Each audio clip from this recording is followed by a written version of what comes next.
Welcome to Inside D2 Football, the Super Region 2 playoff preview show. I'm Coach Poe, and I'm joined by fellow D2 Super Region 2 guru, K-Ferg, tonight. Kris, thanks for hopping on and joining us. Oh, man, it's always a pleasure getting back together with the gang. It is. A lot to talk about. There really is, man. And we've been talking about it for a couple weeks now. You know, we've been talking about the playoffs, and as we start looking forward to it, we're finally here. And it's really it's kind of the exciting time of year. And we have some really exciting games to talk about. And I'm looking forward to it. And I think as we can see here, we've got Lenor Ryan it's hosting Shephard. We've got West Florida going to Delta State. And then we've got Limestone going to Valdosta State. And we've got one more game that we're going to talk about today, Kris. And it's probably one of the bigger surprises in the bracket for us. I know we've talked a little bit. And it's Virginia Union getting flip-flopped over to Super Region 1 and traveling to Kutztown in a game that is sure to bring some fireworks. And I know we talked a little bit about it. It's maybe not a game we saw coming, but it's a game I think we are excited to see here as we go forward. Yeah, and I think it's important to talk about how we got here because of the fact that you have a Super Region 1 team and Super Region 2 and vice versa. You know, when it looks like when the committees were looking at what to do with Shephard in particular, Shephard was probably going to get matched up against Kutztown in the first round, and they both play in the PSAC East. So it'd be nothing more than a rematch of what we saw earlier this year. So the committee decided to switch Shephard with Virginia Union, which geographically speaking is in no man's land. You know, think about how far Super Region 2 goes. They go all the way to Delta State in Northwest Mississippi. So it's just one of those things where it made sense. I know we talked about on the show how Ferris could have been an option, for example, from Super Region 3, but the geography really didn't work out in that case. And instead, we have this pretty unique swap. So it just makes things a little bit more creative, and we kind of like that when that actually does work out in D2 football. Yeah, we really do, and so I started diving into this game, you know, on I guess it was Monday afternoon, and it's different, right? It's not a game we see very often. It's not a team that's very familiar with each other. You know, the thing about in the regionalization, I think that we see is, you know, you may not play that team throughout the season, but you tend to see them on film breakdowns and stuff like that. But this is a case where you don't get to see each other very often, if at all. And so, you know, I think when you compare these two teams, it's really interesting. You know, Kutztown beat a Slippery Rock team last week that was undefeated at that point. Slippery Rock's offense was phenomenal, pretty much leads the PSAC in just about every offensive category. Their defense is not bad either, but they're really known for that offensive prowess. And so you really get a good feel for who they are. They played lights out on defense as well, and really phenomenal defensive a football team there as well, and pretty well balanced is what really stuck out to me as I broke down some of their stats and some of their film and stuff like that for Kutztown. Yeah, I think, you know, year after year, we think about Kutztown and think about how good their defense is, and they really surprise you on offense. I think over the last couple of years, when we have talked about Kutztown in a game, we've always, you know, kind of second guessed them, and they've come back to surprise us time after time. And last week to me was the week that really showed us, you know, what Kutztown is capable of doing, and they kind of made a fool of several of us in the process. So certainly very opportunistic on offense to match a defense that can stand up with a lot of teams. No, you said it best right there, Kris. I think they kind of made believers out of a lot of us because, we know them as a synonymous with defense, but when you look at the stats, they're top 3 to 4 in almost every other offensive category as well. And that's really impressive to be a very well-balanced team like that. And I think they're going to need that this week against a very tough Virginia Union team, who's another team that, for me, we've asked them to win some games. We've asked them to do some stuff and doubted them a little bit here down the stretch. And they've just continued to prove us all wrong. They've done what we've asked them to do, and they've won the big games. And so I think for Virginia Union, since Jada Byers has come back this year and the games he's played and the offense seems like they're clicking, Chris, they seem like they're moving and they're doing some really, really good things offensively. And once they get into a rhythm, they could be dangerous. Yeah, I mean, VUU has quite a few running backs, right? But they're not Jada Byers. And the way that he just is able to pick the right holes, the way he's able to make the right decisions, and he's tough. I mean, he's low to the ground, he's tough, he can get and do a lot of things. And so, what you kind of see with Virginia Union is that they're just a little bit more offensively dynamic with him in the lineup. We have these games with Jada Byers where he may not even score a touchdown, right? But he's still going to get well over 100 yards. I mean, if you think about even last year against Wingate first round, he still rushed over 100 yards in that game. Yeah. Even as offensively ugly as that game was. So it's really up to what Coach Parker and company do to kind of take some of the pressure off of him, with things like in the passing game. Yeah, for sure. And so I think when you look at that game for me, for Kutztown, Ferg, they're going to have to play solid defensively, and they're going to have to, just get the offense rolling if they want to have a chance to win this week. They got to pretty much do what they did last week for me if they want to win. On the flip side of that, if it's Virginia Union, they have to find a way to get some stops defensively and slow down that Kutztown offense. And Jada Byers has to be able to run the football effectively. And like you said, it doesn't necessarily have to be scoring touchdowns, but that's got to be opening up things in the passing game for that offense.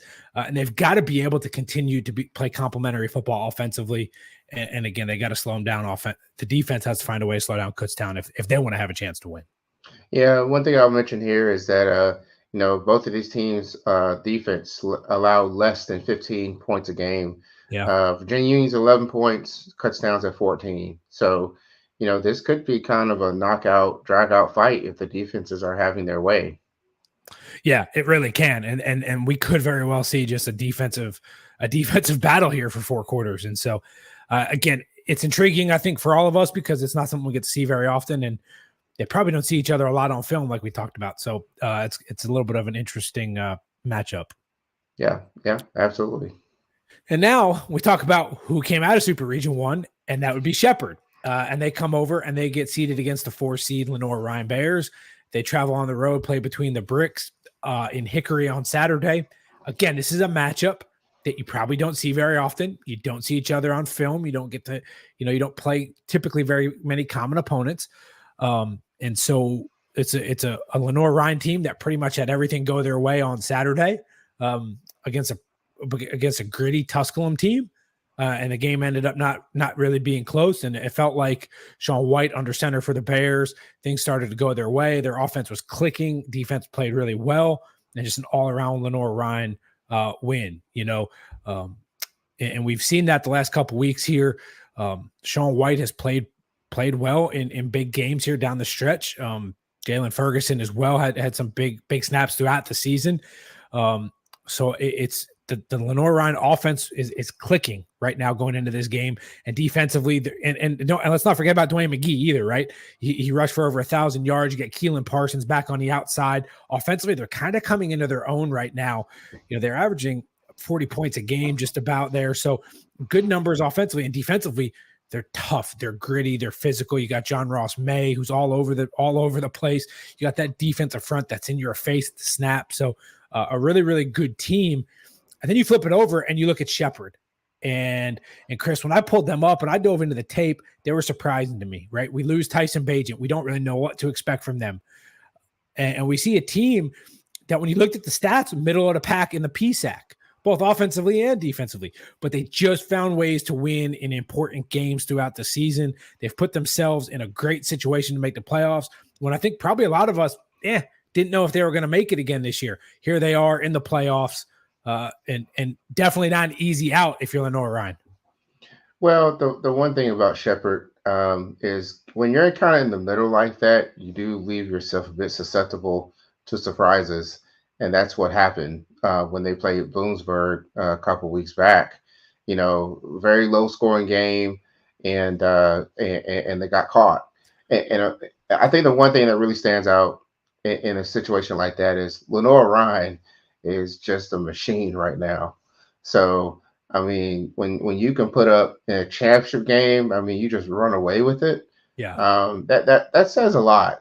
And I think that, Shepherd's going to have to put on some track shoes if they want to keep up in this game.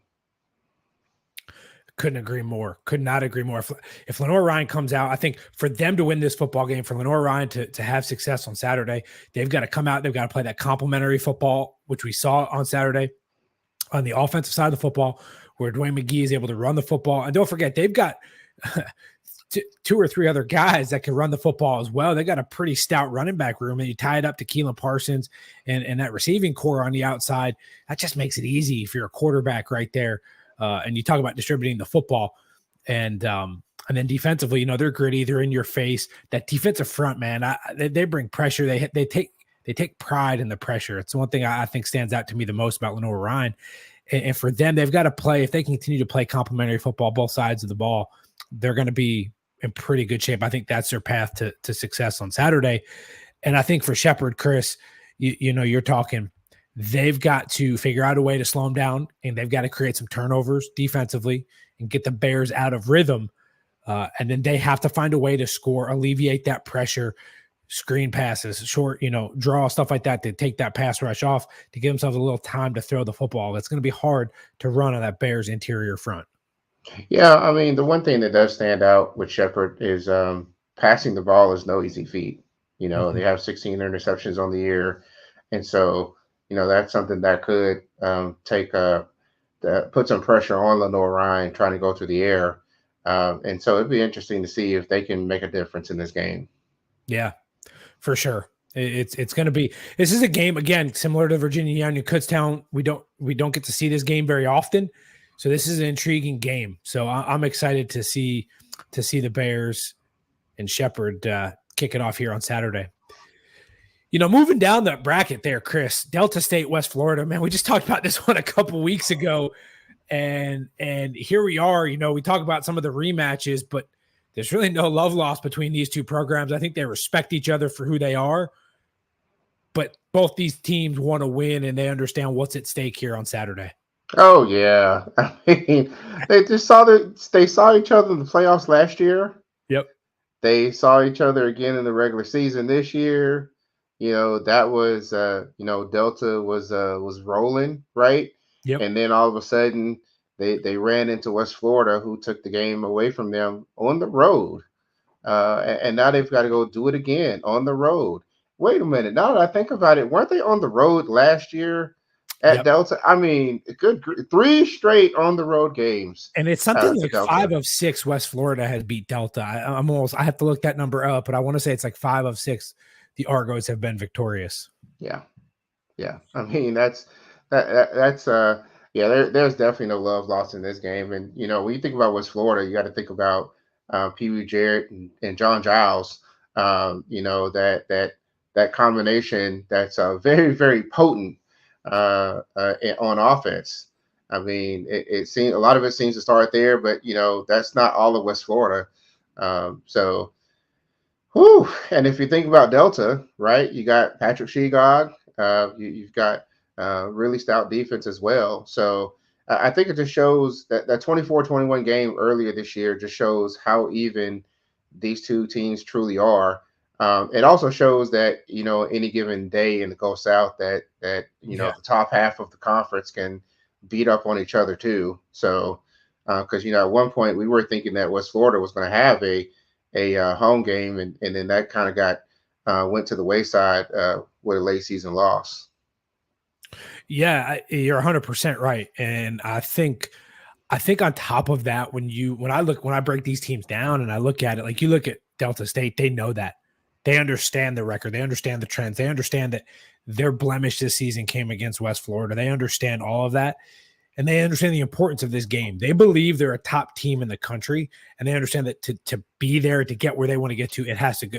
They have to beat West Florida, and there's no better time than this week. You have a healthy Patrick Shegog. You have a team that, this game is not 2 months later, it's a couple weeks later, and now you're saying this game is fresh in your mind. I guarantee they've talked about it. They've watched that film, and they've kind of gotten to that point of it. Now it's that time to take the next step. Like, hey, you got us, fine, but we're going to get you when it matters. And that, I think, is where they are. If you're West Florida, I think they look at this game and say, hey, we've got the momentum in this series. We've got this series. We figured them out. It doesn't matter how good they are or what they think of themselves. We're going to go in here and do what we need to do, and we're going to win this game. So I think I expect a lot of offensive fireworks in this one. I think you're right. If Delta State wants to win, they've got to create some stops on defense. Delta State does. They've got to get some turnovers if possible and get West Florida out of rhythm and get themselves, take some possessions away from the Argos, because we've seen them when they get hot, and Pee Wee Jarrett, John Giles, it could be a long day for anybody. And for West Florida, they've got to get hot. They've got to limit Patrick Shegog. They've got to keep him in the pocket. They've got to fluster him, make him throw bad footballs, make him create turnovers and things like that. I think is kind of West Florida's keys to success in this one, Chris. Yeah, I mean, it's unfortunate this is a first round game, right? I mean, Yeah. it's a conference rematch. The geography didn't work out in this particular instance. Yeah. But it's definitely a first round game to watch. It is. And that brings us to the last game here in Super Region 2, Chris. And man, it's this is more of one of the more intriguing matchups, not because of anything other than I think this game's going to be a lot closer than a lot of people think it will be. And that's Valdosta State hosts Limestone.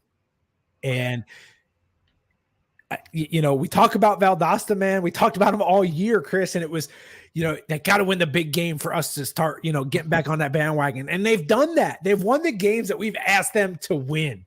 They've done it, and they've basically done it with, with a hand in your face, saying, "Hey, we're back, and we're Valdosta State." Yeah, absolutely. I agree. No, go ahead. No, I mean, and when you look at them, the offense is clicking defensively, stronger than we've seen in recent years, and they're playing complementary football, particularly in the Gulf South. You said it earlier, man. In the conference, anybody on that top half of the conference can beat up on each other, and these guys are just they figured it out offensively. They've gotten into a rhythm, and they're playing well. And again, we've asked them to win some big games. We've asked them to do some big things, and they've done it. Yeah, Valdosta really has grown up beyond in our very eyes this year. If there was a definition for on-the-job training, it was the Valdosta State Blazers this year, because every time we got to this big game, we're like, can they do it? Can they do it? And they couldn't get past Delta, right? And they took that and they went with it and they learned from it, and they went, really far to get to this point. And a lot of that starts with Sammy Edwards, the quarterback, right? Who, first year starter, and has really taken the keys to the offense, and run with it. And they've just gotten much better, much deeper on defense this year. And yeah, they've let off a lot of points, gave up a lot of points in the process, but they've certainly gotten better as the season has wore on. I just kind of noticed an interesting stat line for them. The last 4 games, they've let up 14 points, 28 points, 14 points, 28 points. So if that's a good rhythm for you, if you're a Valdosta State fan, maybe you only give up 14 points to Limestone. Exactly. And then you look at Limestone, and this is, to me, Chris, where this thing gets really interesting, right? You drop 2 games early, your first 2 games of the year. So, I mean, I can't say enough about Mike Fury and his staff and what they've been able to do. You go on, you play 2 Gulf South teams early, you lose to West Georgia, you lose to West Alabama, and you just hang tight. You just grit out wins, you grit out conference wins, you win the games you're supposed to win. Then you turn around, you drop a late in season game to Lenor Ryan. And man, they put themselves in position here at the end of the season to have a chance to make the playoffs.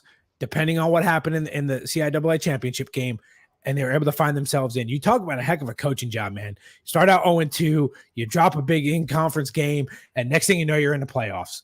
And that is a phenomenal job to that program. They've got a lot of confidence. I think they're playing their best football right now. And you look at the quarterback running back situation. I think that creates a lot of problems for Valdosta State between Noller and Stewart. I mean, you talk about being able to run the football. If they can do that effectively and then be able to throw the football out on the perimeter, get the ball out to the athletes, they got a chance. They're fast and physical on defense. I mean, there's all the right recipes right there. And they got a lot of momentum. They're playing well right now. And you said it earlier. They had that on. I love what you said right there, Kris. On the job training. They grew up before us. And I feel like Limestone's another one of those teams. They've done that. They've grown up. They've taken their lumps, and they came out better for it on the other side. Yeah, I think the one thing that strikes me about Limestone is they probably need to change their mascot from the Saints to the Leprechauns because of how lucky they have gotten this year and really last 2 years, right? Getting into the playoffs very late in the season. Unfortunately for them, they're going up against another Gulf South team. And for Limestone to take the next step as a program, it's basically going through the Gulf South. If you think about the last 4 times they played the Gulf South, which dates back to last year's playoff game against West Florida, they're 0-3. Yeah. And if they want to take the next step and be serious out of conference, be considered as a contender, they've got to go through a Valdosta State team that's been hot as of late. Yeah, and I think that's going to be the key, right? If Valdosta State can stay hot offensively and shut down the run of the Saints, the run game, I think they're going to stand a really good. That to me is their path to success on Saturday. On the flip side of it, like you said, Limestone's got to be able to run the football. They have to be able to set the run up and be able to break it, because we know Limestone breaks off some big runs in pivotal situations, it feels like, in almost every game. They've got to be able to do that, and then defensively they have to create some turnovers and slow down that Blazer offense if they want to have a chance, I think, for success on Saturday. The one thing I want to just point out here in this field, Super Region 2, is that you've got 5 programs that have either played in a national championship game or won it all. Yeah. That's how interesting this particular cycle is in Super Region 2. No, that's a great point, Kris. And I would add to that. I think that all of these teams are playing their best football right now on top of that. Yep. So we got teams that, like you just said, know how to win, and they're playing their best football. It's going to be a great Saturday in Super Region 2. I can't speak for every Super Region, but I know in ours it's going to be a lot of fun. And absolutely. Super Region 1, because we're going to get a little Virginia Union Kutztown there as well. Bonus football. Yeah, absolutely. Absolutely. So, Kris, I appreciate you hopping on. And to all of our fans, thank you for tuning in to our Super Region 2 playoff preview. We will be back next week. Kris and I will be, to talk about the round 2 of the Super Region 2 playoffs as we start narrowing down the field, as we start looking at crowning a national champion. So thank you everybody for tuning in. Like, subscribe, follow on all the socials. And as always, enjoy your football Saturday.